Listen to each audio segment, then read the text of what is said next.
Question 12.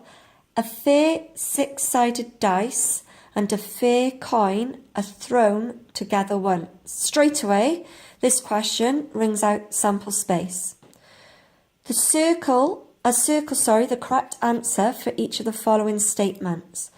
The number of possible outcomes is, and you've got a load of numbers, the probability of getting a 4 on the dice and a tail on the coin is, and you've got some more numbers, probability of getting a multiple of 3 on the dice and a head on the coin is, and you've got some fractions. This space is for your workings.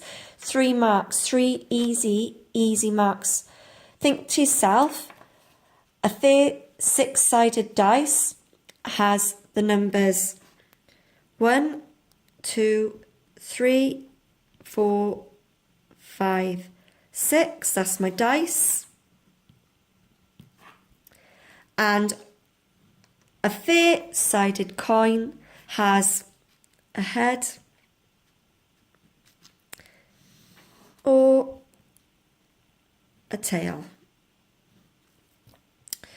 So if I throw the dice, and get a 1, and toss the coin and get a head, I get a 1 and a head. If I throw the dice and get a 2, and throw the coin and get a head, I get a 2H.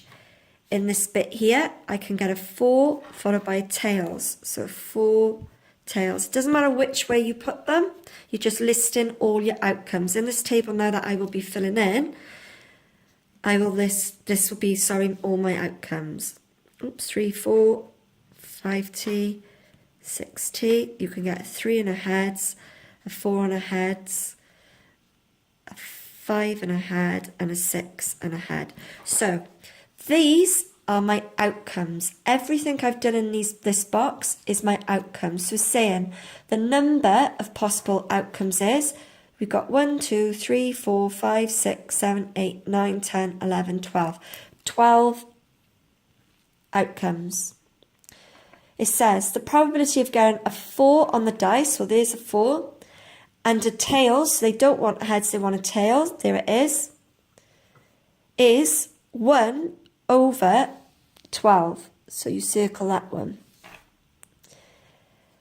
The probability of getting a multiple of 3, that is your 3 times table. So your 3 times table, you've got 3 and 6 and a head. So you have 3 and a head and a 6 and a head. So I've circled what my multiples of 3 are. I'm only interested in the head, so I've got 3, there's a 3 and a head, that's a multiple of 3, that's a head. 6, that's a multiple of 3, and that's a head.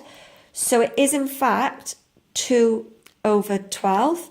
So if I look up here, oh dear, I do not have a fraction which is 2 over 12. Alarm bells are ringing. My alarm bells are, I can simplify that fraction, and it becomes 1 over 6. Do I have 1 over 6 up here? Yes, I do. There it is. So that's 3 easy marks just by writing out my outcomes.